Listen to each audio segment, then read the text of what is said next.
Today on the show, we're going to be talking about allergies and intolerances in pets. Why? Well, because I see this a lot. It's a very common problem in cats and dogs today. And actually what prompted this episode was a client consult I had last week.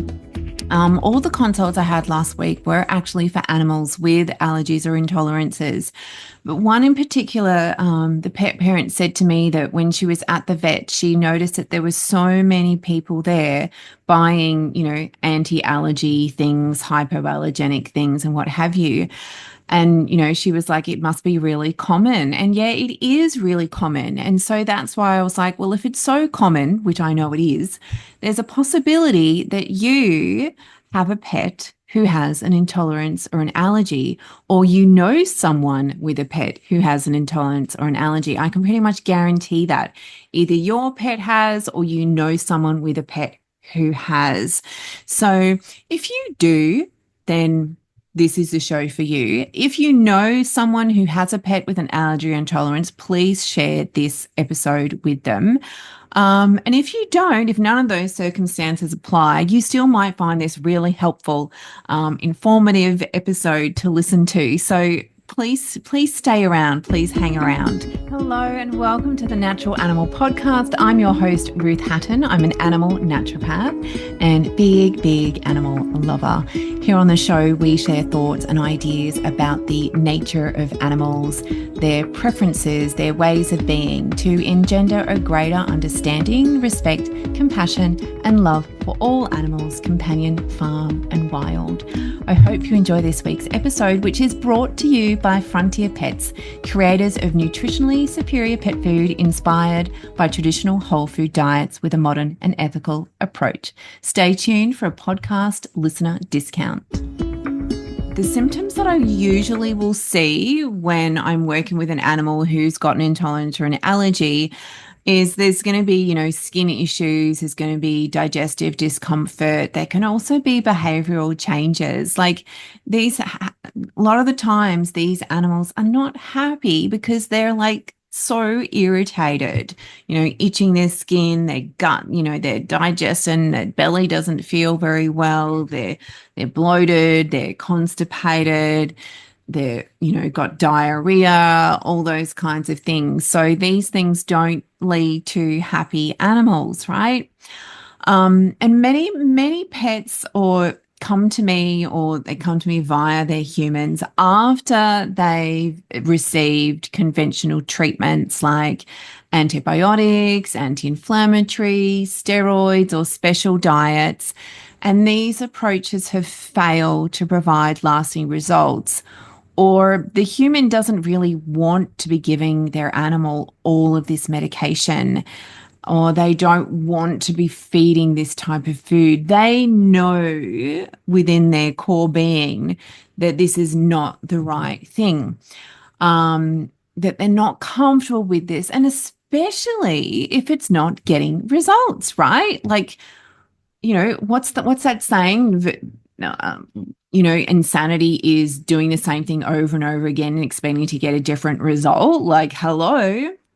And so, all of these are, reasons and factors as to why I was like, let's do a show about this, because I know that it's going to be relevant to a lot of people. And I know how overwhelming it can feel when you're doing all of these things and nothing is working and you don't know where else to turn, you don't know what else to do, and you're at the end of your tether. How do I know this? Because I work with clients who tell me these things, right? So I know what you're going through. So in this episode, we're going to be talking about the difference between an intolerance and an allergy. We're going to look at the most common intolerances and allergies in pets. We're going to explore treatment approaches. And finally, I'm going to give you my opinion on the causes and how to manage pet allergies and intolerance. So buckle up. It's going to be I don't know how long it's going to be. I have in my mind how long it's going to be, but that's not always, rarely is that accurate. It depends how much I ad lib. I will tell you, I have written a lot of notes for this show, this podcast. So, yeah, but I think you're gonna love it. Like really, really helpful information here. I'm pretty confident you're going to find this helpful. So buckle up, grab yourself, a bevo. I never say that. I don't know why that word came through. Grab yourself a beverage, coffee, tea, chai, hot chocolate, cacao, spritzer, cocktail, whatever floats your boat. If you're driving, maybe just drink on keep a cup of like your portable water, coffee, whatever you've got in there. If you're walking, well, you might have some water with you, but basically settle in, enjoy the show. You might want to take some notes if you're in a position that you can take notes. So if you're at home, you're just chilling, maybe go grab a piece of paper and a pen because you might want to take some notes, or you can always replay it and then take notes then. This could just be like your first general listen through, right? So let's get into it. What we're going to talk about first is the difference between an intolerance and an allergy, because often you'll just be told that your pet has an allergy, and that might not always be the case. Does it matter knowing whether it's an intolerance or an allergy? Sometimes it helps to know, right? The treatment approaches are different. So let's look at those differences. At a high level overview, the differences are that with an allergy, there's a hypersensitive immune response that is triggered by allergens like pollen, like food proteins, like, flea saliva. And usually an allergy will involve symptoms like itching, redness, swelling, or even anaphylaxis in severe cases. Now, with an intolerance, the high level differences is that the intolerances are non-immune related reactions that affect digestion or general well-being. And common symptoms I can't speak today, and that's great for a podcast person, isn't it? Common symptoms include diarrhea, vomiting, bloating, or lethargy.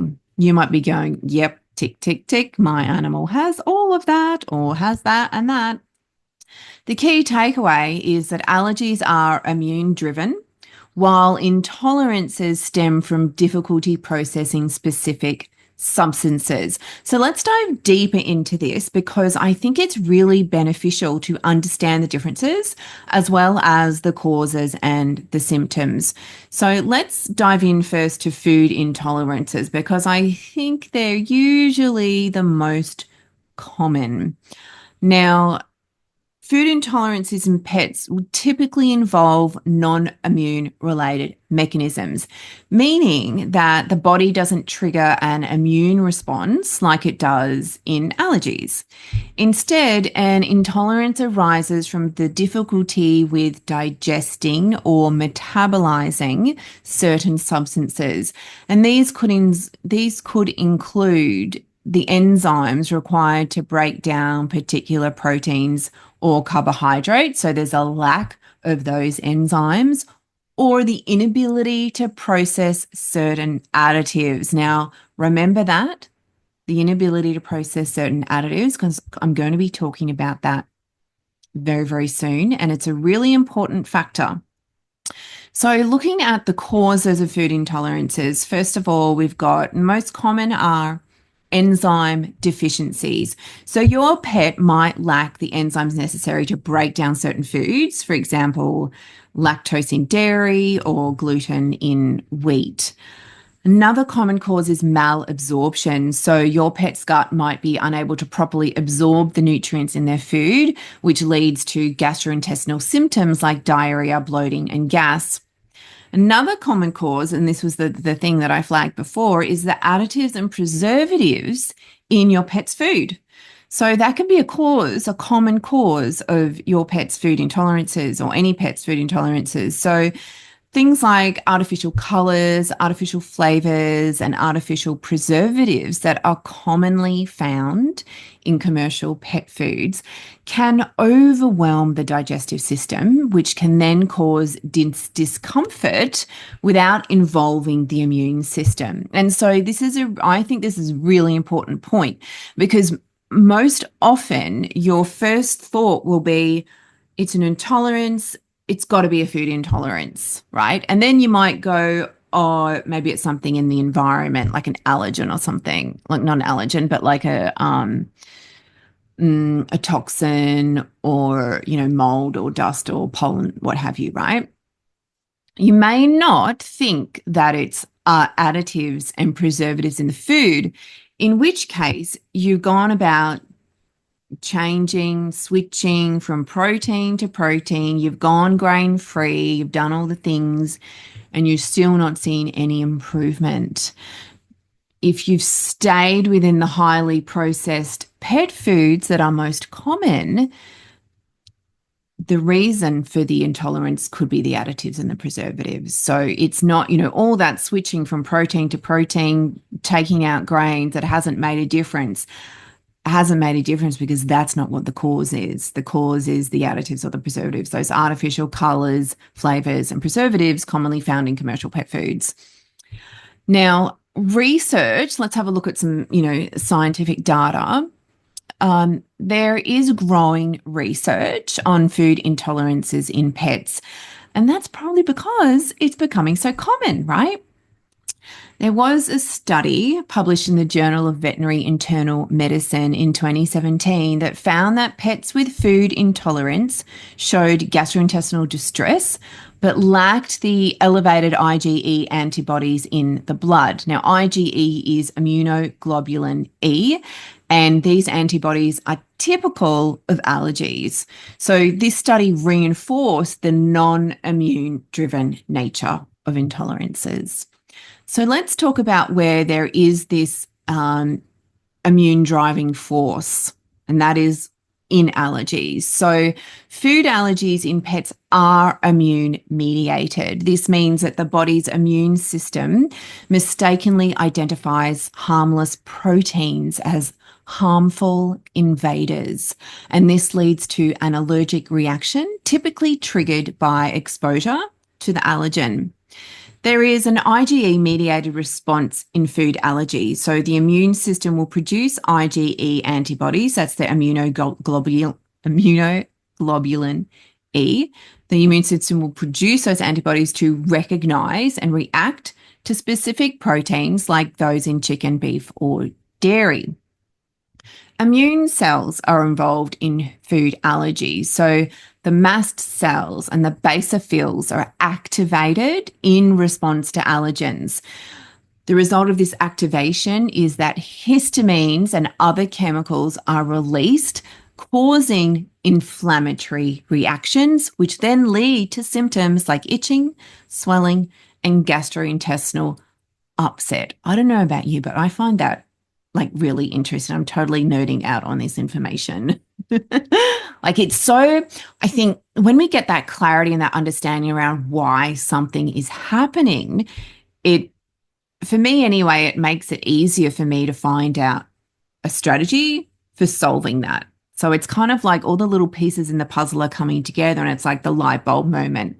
It's like, right, if the immune cells are being activated and histamines and other chemicals are released, these are the things that are causing inflammation. Well, doesn't it make sense that we go backwards, support the immune system, provide antihistamine support, provide detox support, and then that should lead to a resolution or severe reduction in symptoms. And that's looking at it from a holistic perspective, which is what I do. And I'm going to be talking about that towards the end of this show, so stay tuned. What are the common causes of food allergies in pets? Well, most commonly proteins. And the most common of the proteins are beef and chicken. Dairy can also be very problematic.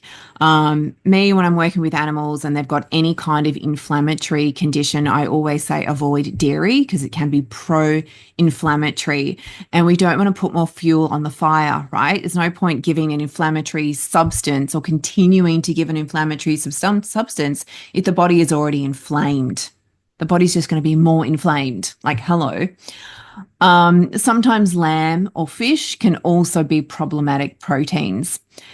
Environmental allergens is another common cause of allergies. So we're looking at things like pollen, dust mites. Now, I had a client last week with a cat who's done some testing. It was intolerance testing and it showed up quite a lot, including dust mites. So what do we do in this situation? Well, we have to be extra vigilant when it comes to the dust in our homes. More vacuuming is necessary. More dusting and more vacuuming. And mold. Mold is another common environmental allergen. Excuse me.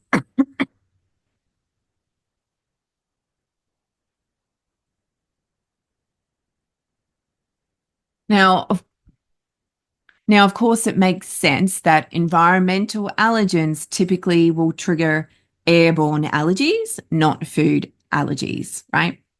It's pretty obvious, right? So let's have a bit of a glimpse into the scientific data. There was a study by Veterinary Immunology and Immunopathology in 2015 that found that food allergies were related to abnormal immune responses, with pets showing higher levels of IgE, immunoglobulin E, in response to specific food allergens. Studies also show that food allergies in pets often present with pruritus, that's itching, otitis, ear infections, and gastrointestinal symptoms such as vomiting or diarrhea, all of which are characteristic of immune-mediated reactions. Now, a lot of the times your animal will have all three. They'll have the itchy skin, they'll have the chronic ear infections, and they'll have the GI symptoms as well. So let's summarize the key differences. I've got a brilliant table here. If you're like a nerd like me on this kind of stuff and you want a copy of this table, hit me up. I'll send it to you. So what are the key differences between food intolerances and food allergies? Well, there are numerous factors. So the first factor is immune system involvement. When we're looking at a food intolerance, there's no immune response. It's non-immune mediated. A food allergy, the immune system is triggered. It's IgE mediated. Those immunoglobulin E antibodies are produced. Second factor is the symptoms. The difference in the symptoms is that with a food intolerance, there will be gastrointestinal upset, vomiting, diarrhea, bloating. With food allergies, there's more symptoms. You've got the GI upset, but you've also got skin issues, itching, rashes, and ear infections. And, also itchy, irritated paws too, right? But that is skin technically. The next factor is symptom onset. So with intolerances, the onset of symptoms is usually gradual, often after consuming large amounts of the intolerant food.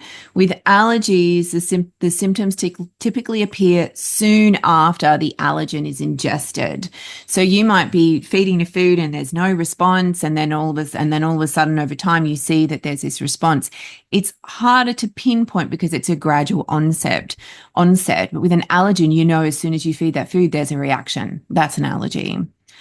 The next factor is diagnostics. So intolerances can be challenging to diagnose. It often requires a process of elimination.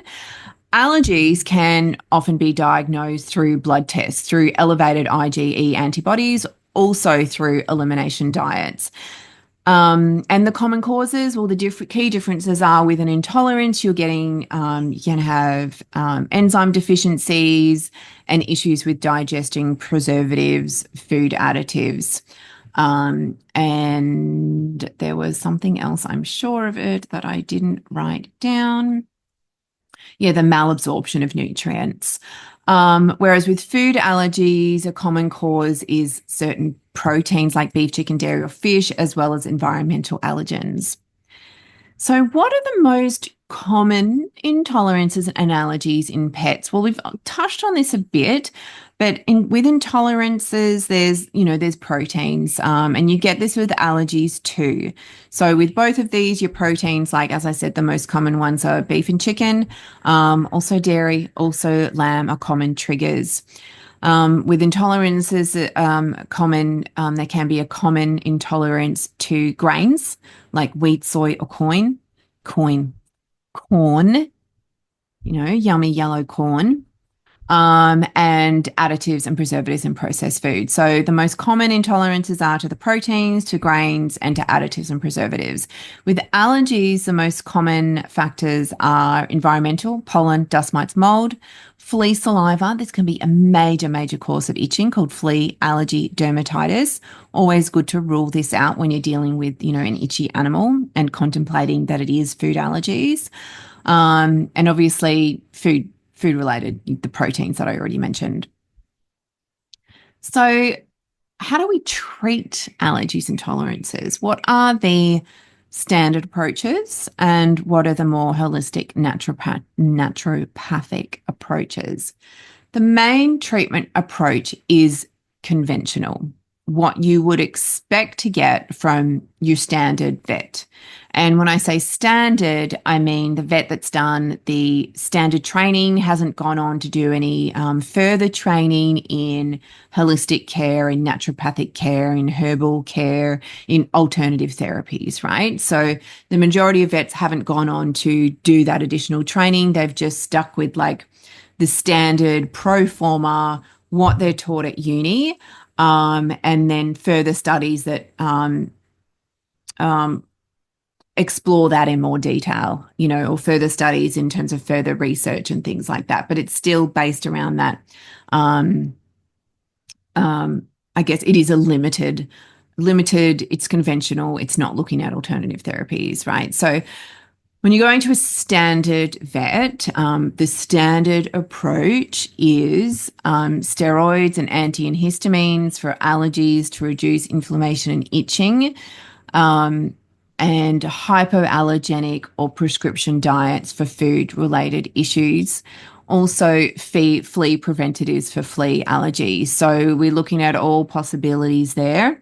The challenges with this approach is that these methods often mask symptoms rather than address the root cause. So let's break this down and also have a look at the holistic naturopathic approach that I mentioned.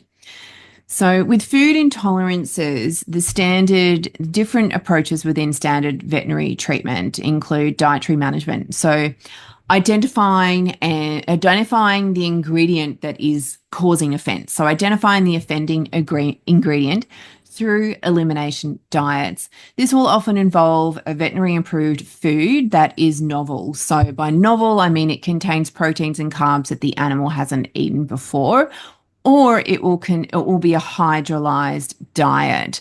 And a hydrolyzed diet is where the proteins are broken down into smaller, less allergenic components. In my experience, these still do cause an issue, right? If the allergy is severe, you can also get one form of hydrolyzed diet is feathers. So your animal's basically eating feathers. Another form of hydrolyzed diet that I commonly see is actually a soy-based diet. So essentially a plant-based diet, but just with like soy as the protein. Another standard approach is probiotics. Now, if this was like a few years ago, I probably wouldn't say this is standard, but it is definitely becoming more standard, which makes me very, very happy. Probiotics to support gut health and digestion, right? So some vets may recommend probiotics to normalize gut flora, which usually become imbalanced as a result of exposure to these intolerant foods, like the gut is upset, right? Less common, but still, I would say, standard, becoming more standard, becoming more common, but still less than your probiotic support is enzyme supplementation. So, if the intolerance is due to enzyme deficiencies, enzymes may be provided to help with digestion. Now, I'll say this part again. If the intolerance is due to enzyme deficiencies, now for them to determine that, they're going to need to do some testing. And in my experience, the testing usually doesn't go to that extent, right? It might be more of, okay, it's a possibility that this animal needs some digestive enzymes. And so the supplement that they give might be a combination of probiotics, prebiotics, and enzymes. Like it's more of your symbiotic rather than just a probiotic. But there actually hasn't been that investigation into enzyme deficiencies. That, testing may come about to be more common in time. Time will tell, right? And then also we've got steroids can also be prescribed, but usually they're prescribed when food allergies are suspected. But I will also say that when in the cases that I've worked on, when I look at the vet history, it's nearly always described as allergies. I don't think I've ever seen intolerance mentioned. So I think there's more of this inclination to just go with allergies. Now, I'm not saying that's the same across the board. I'm just saying that based on what I've seen, right? So when we look at the standard veterinary treatment approach to food allergies, we're doing dietary management through elimination diets, similar to intolerances, but the focus is on identifying what the allergen is so that we can remove it from the diet. This is usually a longer process as it can involve only feeding a very specific hypoallergenic diet for several weeks. Now, I want to say something else on this point because it came up, I think it was last week, where the pet parent was told that they could try adding in, and this was a severe case, like this is an allergy case, right? They've got all the symptoms of allergies. They don't just have the digestive upset. They've got the itching, the itchy skin, the ear infections, all of that. And so in this particular case, the dog is eating a plant-based diet, which I modified so that it was more complete and balanced. And that's actually reminded me of something that I want to speak about, plant-based diets for allergies. Let's see how I can remember this. I'm going to write a note down here. Bear with me while I do this. Because if I don't write this note down, I will forget. It's like last week's episode where I spoke about stress-free pet care whilst you're away. And I spoke about snakes, and I forgot to mention that while I was away, there was a massive python at my house that Kathy, my cat sitter, had to deal with. I actually saw this python before I left, so I had warned Kathy that, he may show his face. Anyway, he, who later turned out to be a she, returned and kept returning. So I was like, I think we need to get the snake catcher out. So I sent Kathy the details of the snake catcher, and he came out several times and couldn't get her. Eventually he got her and said, and this is how we found out she was a she, he said, she has eggs. And she's been showing up more and sunning herself in this particular spot to regulate her temperature for her eggs. And she's probably going to hatch in about a week. So I always feel guilt when I get the snake catchers to come and take the snakes away. But this time I was like, no, this is not a safe place for her to have her babies. Next door has a dog. I have cats, little baby snakes. My cats will go crazy, So I'm very happy that he was able to find her and take her, and it was a very gentle catching experience for her, which is what we want, right? We don't want the snake to be aggravated. So anyway, whilst I've been telling you that, totally off the topic, but if you listen to last week's, I was like, I totally forgot to mention about the python because it's a fun story to tell, right? While I've been telling you that story, I wrote down my note about plant-based. So we know, right, that allergies and intolerances can be to foods, proteins, grains, corn, soy, etc., artificial additives and preservatives. So feeding your pet a natural, whole ingredient, species appropriate diet is a great place to start when it comes to food intolerances and allergies. One of my favorite pet food brands that I recommend to clients is Frontier Pets. They offer healthy and species appropriate grain-free food. All of their recipes are specially developed by holistic vet Dr. Kathy Cornack to meet dogs and cats' biologically appropriate raw feeding dietary requirements. It is a raw food, but it's a freeze-dried raw food. So it's got that convenience of your more processed dry foods and kibbles and stuff without all the health complications that go along with that kind of food.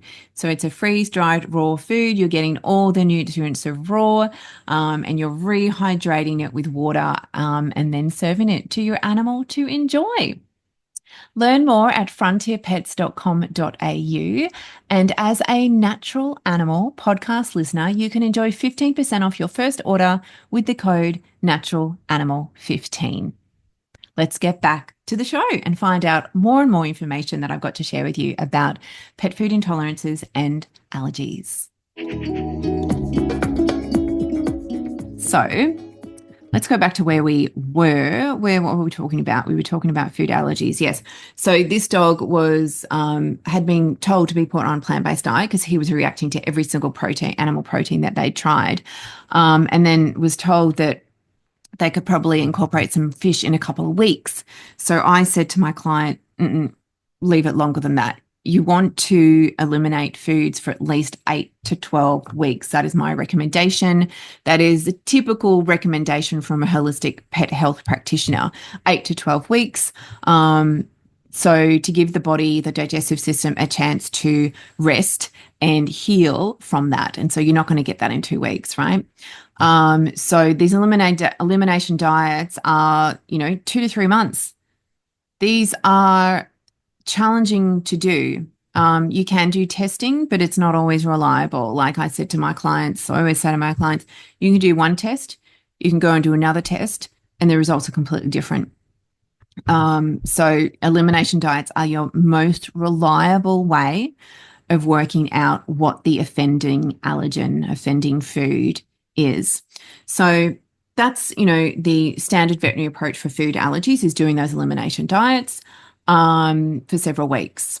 Next, or feeding a very specific hypoallergenic diet, which can be those, hydrolyzed proteins that I mentioned. The next is incorporating medication. So if an allergy causes inflammation, vets will often use corticosteroids to reduce swelling and itching, or antihistamines to block the allergic response, or both. Some vets will recommend allergen-specific immunotherapy. This is becoming more of a thing, also known as allergy shots or oral drops, where small amounts of the allergen are gradually introduced to desensitize the pet's immune system over time. There are some other kind of like drops and sprays and injections that are used. In my experience, they work for a short time, but then they stop working. So they're not doing what you want to do, right? You don't want to just put a hold on symptoms. You actually want them to be resolved. You want your animal to heal from this, right? So when we're looking at those standard approaches, basically the key difference between the approach to treating food intolerances and the approach to treating allergies lies in the body's response. As I mentioned, intolerances do not involve the immune system, while allergies trigger an immune response. So both conditions can cause similar symptoms, but understanding the root cause is essential for proper treatment. So, we're not going to be using any immune-mediated treatments when there's intolerances, because it's not an immune-mediated response. Now, while intolerances are often more manageable through dietary adjustments, allergies do require a more involved approach, including testing and long-term management strategies. So, what's the holistic or naturopathic approach to treating an animal with intolerances or allergies? Well, the focus, like in any other condition, is always on whole body wellness and addressing the root causes of a problem, of an ailment, right? So, we're not treating the disease. We are supporting the body, whole body wellness, and we're looking at the root causes, right? So those root causes in an allergy or intolerance situation can be gut health, can be immune function, can be toxic over high toxic load, right? So then we're looking at detoxification. So with food intolerances, we're going to be making dietary adjustments, just like the standard veterinary approach. But a holistic approach is around recommending species-appropriate diets, raw or home cooked, depending upon the animal, to avoid processed foods and additives, which are common culprits of intolerances, right? And so if you've gone to the vet and they have prescribed, a particular food and you're still seeing problems, like I said earlier, it could be because the additives that are part and parcel of processed foods, right? So, you're not going to see that. You're not going to see that result. So when you're following a holistic approach, we're avoiding all of those things by feeding a species appropriate, clean, whole food diet, right? The goal is to provide highly digestible, nutrient dense food that are tailored to the animal's specific needs. Animals are not, they're not all the same, right? They all have their own individuality, their own different health factors that are involved. So a lot of the times a one size fits all approach is not going to work. Most of the time it won't, right? Now, if you've been able to resolve it just through diet, fantastic. That can happen. But more often than not, more support is needed. Like, I've had clients that just want to do the diet change and that's what they've done. And they've come back to me some months later saying, symptoms are still there. Because diet, particularly with your serious cases, whilst it's essential, it's not necessarily going to be the panacea. It's just one piece of the healing puzzle, right? So we've also got herbal support. So certain herbs can be used to soothe and heal and protect the digestive system, to reduce inflammation and to support gut health. When we're looking at gut health as well, so in addition to any herbs, we would also look at incorporating probiotics and prebiotics. These are key in holistic care to restoring balance to the gut microbiome. Digestive enzymes to support digestion in case there is enzyme deficiency or malabsorption. And then detoxification. So this is something unique to a holistic model.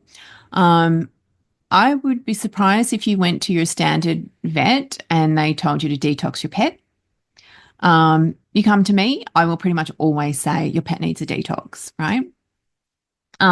So we're utilizing a gentle detoxification protocol that includes herbs to support liver function, kidney function, bowel function, the lymphatic system, basically helping the body, increasing the body's ability to clear out toxins and allergies. So all of those waste elimination channels, using herbs to support those elimination channels within the body, right? To clear out those nasties.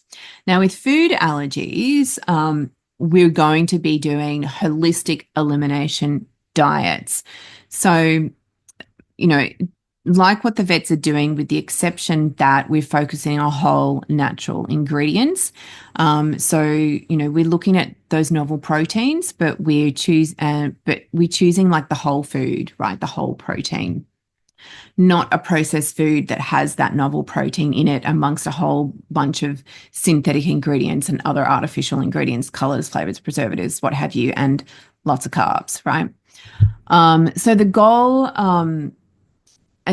goal is to, by feeding this way, reducing the chance of triggering an allergic response. So that allows the animal the chance to rest and heal, right? And the goal is not only to remove the allergen, but also to nourish the body in a way that supports overall vitality and fosters healing. We might incorporate some herbal antihistamines. So you might remember I mentioned that with food allergies, we get the IgE antibodies, we get the immune cells reacting, the mast cells and the basophils, which then produce antihistamines, which then create the inflammation, right? So rather than using pharmaceutical antihistamines, holistic practitioners may use herbs like nettle or quercetin, vitamin C, to help reduce allergic reactions and inflammation. Immune support is another part of the holistic approach with food allergies because it's an immune mediated condition, right? So, in holistic care, supporting the immune system is key. Herbs can be used to boost immune function and help the body respond more appropriately to allergens without overreacting. So, we're using herbs to balance the immune system. It's what is called immune modulating herbs. And some holistic practitioners will use homeopathic remedies, some will use energy healing techniques to support the body's healing process and manage chronic allergic reactions. So, in summary, what are the key differences between the standard veterinary approach and the holistic naturopathic approach? Well, let's look at the factors. So, the focus in the standard veterinary approach is symptom management and diagnosis-based treatment. So, medications, elimination diets. In your holistic naturopathic approach, we're looking at whole body wellness. We're identifying and addressing root causes like gut health and need to detox, etc. The medications in the standard veterinary approach are usually steroids, antihistamines, immunotherapy shots. In the holistic naturopathic approach, we're using herbs, we're using gentle immune support, we're using anti-inflammatory support, natural antihistamines, things like that. With diet, the standard vet approach will be prescription hypoallergenic foods, sometimes commercial or hydrolyzed diets. And in the holistic naturopathic approach, we're using real food, raw or home cooked, but they're species appropriate diets with whole, clean ingredients, nothing artificial. The supplements in the standard veterinary approach, probiotics, maybe some enzyme supplements if you're lucky. In the holistic naturopathic approach, we're using herbal supplements, probiotics, prebiotics, enzymes, digestive support herbs. This philosophy with the standard veterinary approach is to focus on symptom relief and diagnosis, and that's across the board with all veterinary, with all standard veterinary treatment. What's a diagnosis? How can we bring about symptom relief with medication, right? In the holistic naturopathic approach, there's a focus on balancing the body, supporting overall health and avoiding toxins. Is one approach better than the other? Well, it depends on the individual pet, the severity of their condition, and the pet parent's preferences. Standard veterinary care is often necessary in urgent or severe cases like anaphylaxis, chronic really bad ear infections, and severe gastrointestinal distress.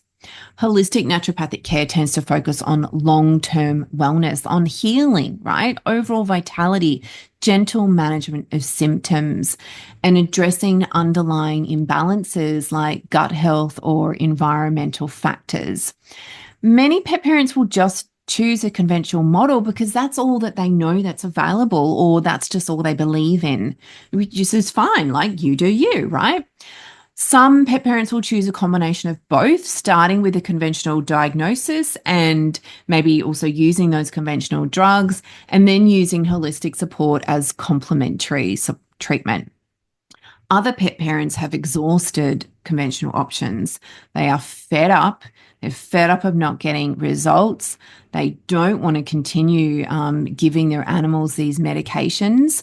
And so then the only thing they're prepared to do is choose a holistic approach. And that is often, I would say, the majority of clients who come to me, they're in that camp.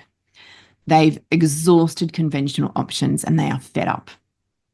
And so they come to me, their animal's disease and it's in a later stage, and so it's harder to treat.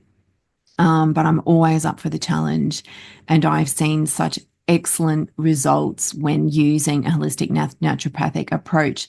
And sometimes there is still that combination of conventional and holistic. It does depend on the case in question. But yeah, most of the time it's like, they've it's the second or the third camp. Like they're doing a combination of both. They're getting the conventional diagnosis, then they're coming to me, or they are still using some conventional treatments, or they're sick and tired of conventional and it's like, I'm done. And sometimes they'll be like, they come to me as a last resort. They don't necessarily believe in natural, but they're like, I have to do everything I can, you know. Integrating both approaches can sometimes provide the best outcomes for pets, offering symptom relief while supporting long-term healing. And so that's where you might get, we need that conventional stuff for a short term for symptomatic relief, but then we need to do all these other things to support long-term healing so that they don't need that medication anymore, right? They're healed. Every situation is different, as I've said.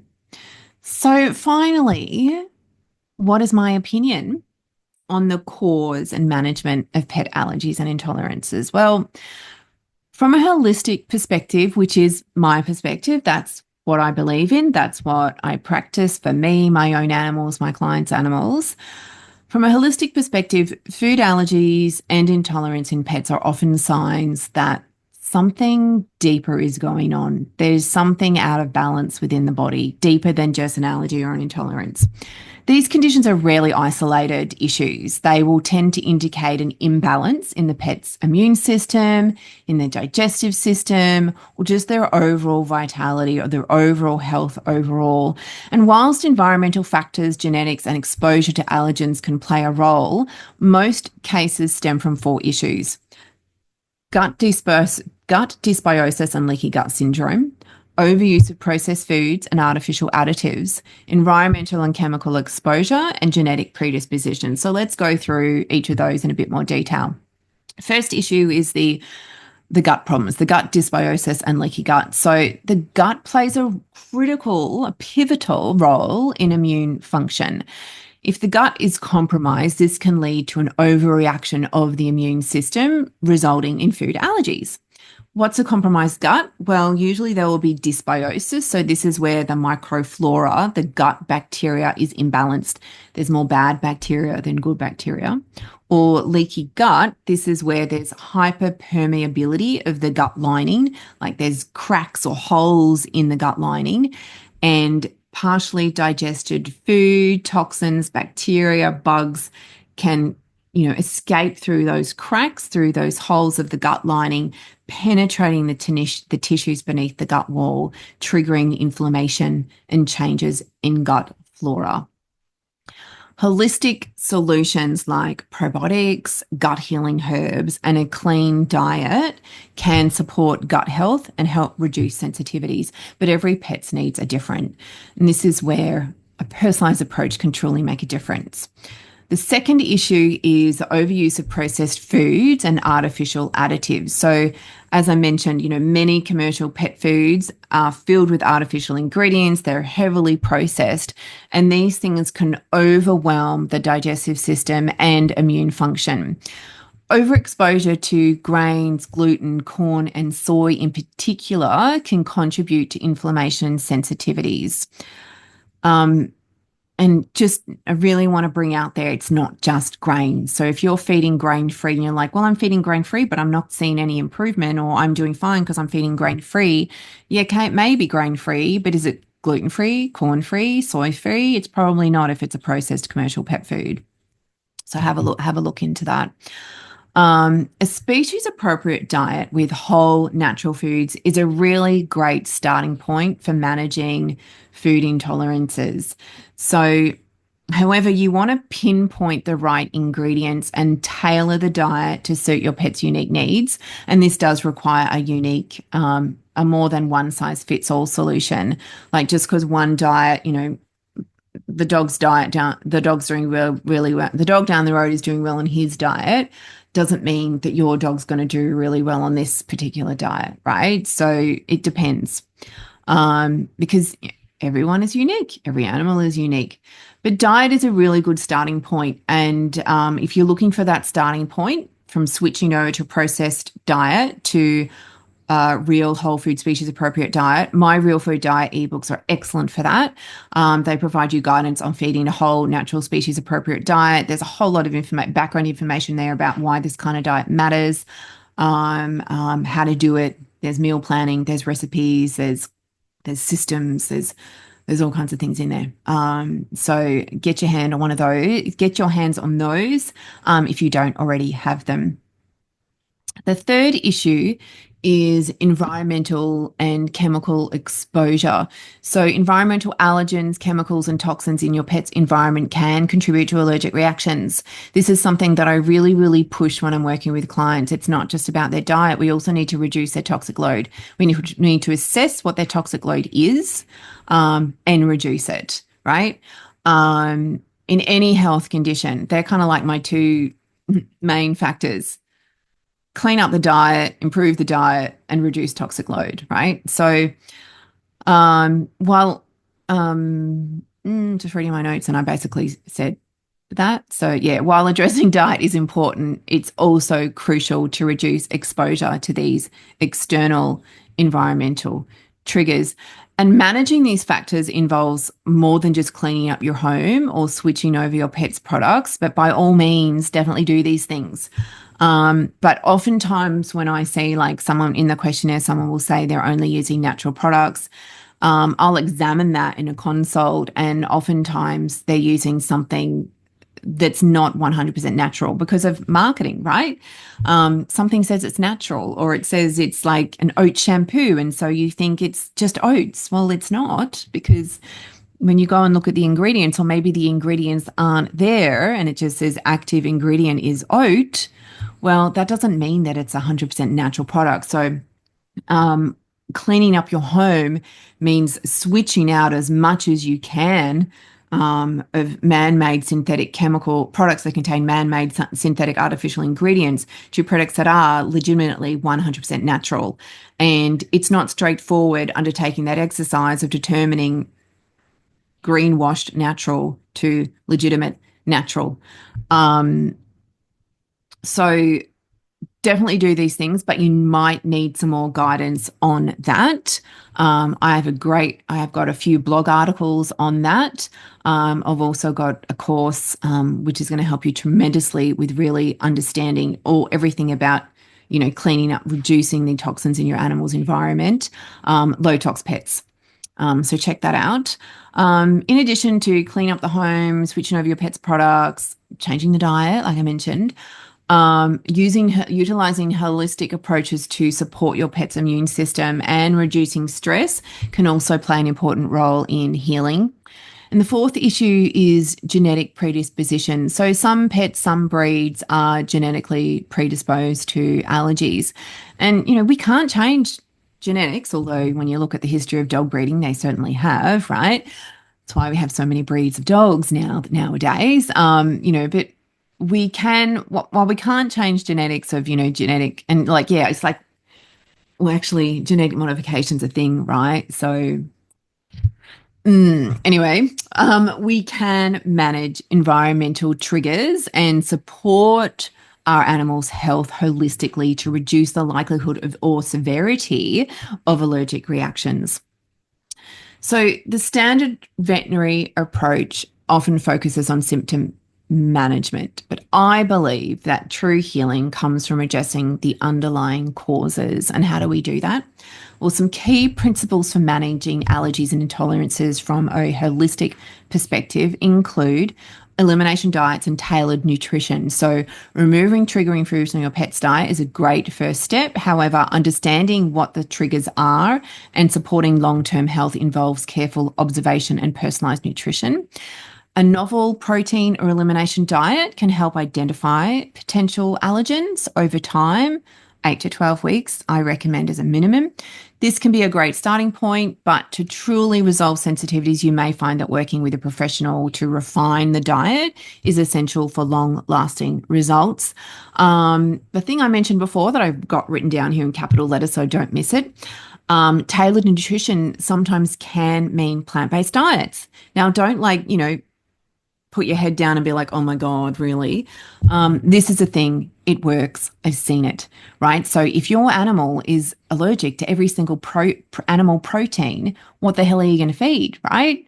Well, you can feed a plant-based diet, and then you do that, and your pet has no symptoms.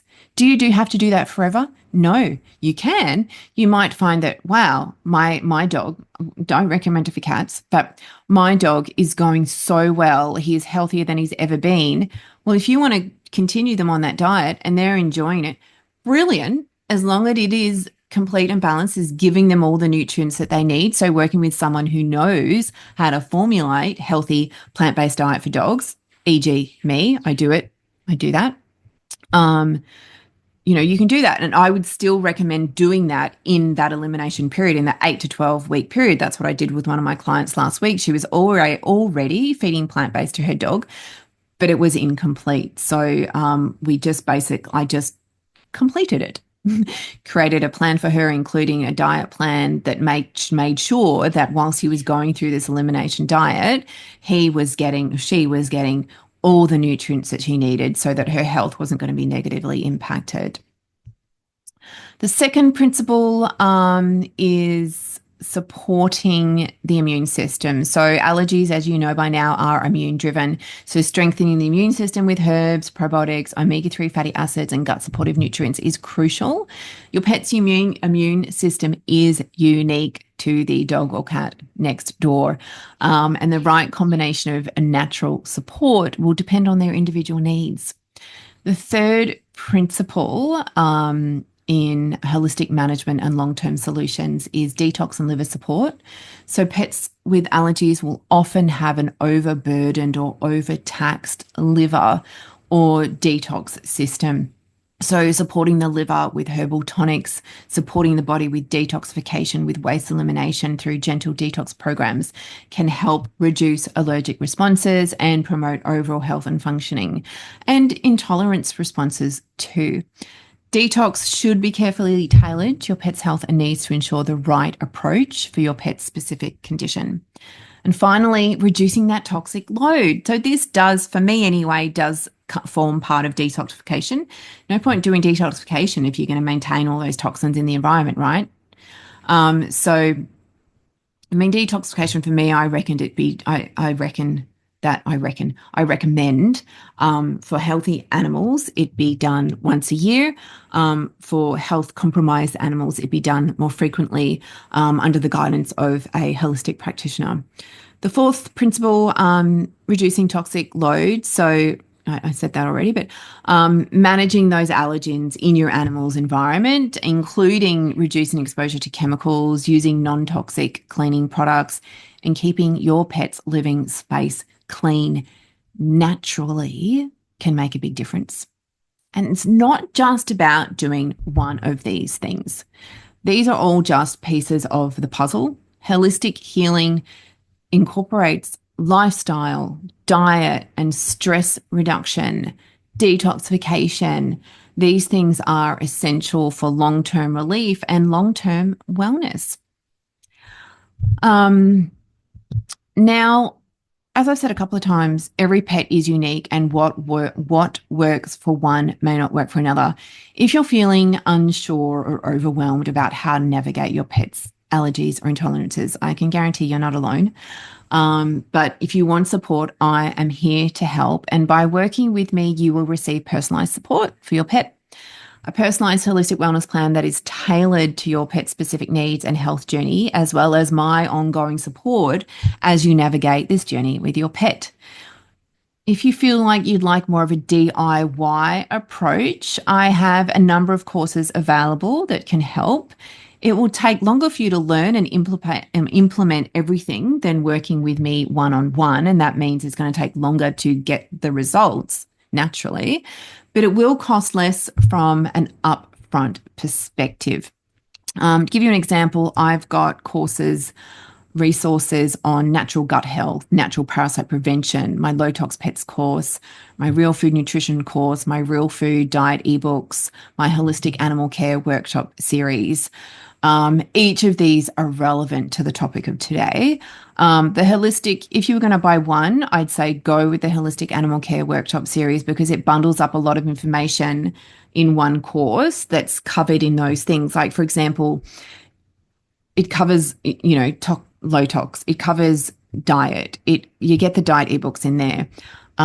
It covers gut health. It covers natural parasite prevention. Like you get my guide to natural parasite prevention, including that workshop series. So instead of buying all the little things separately, you get the workshop series. You get all of those things plus the video lectures, the video teachings, video lessons, that's a better word, video lessons on holistic animal care. And it goes through physical health, emotional health, mental health. There's something else I'm missing. Emotional health. Did I already say that? Physical, mental, emotional, environmental, spiritual, energetic, all that stuff. Like it's a holistic course, right?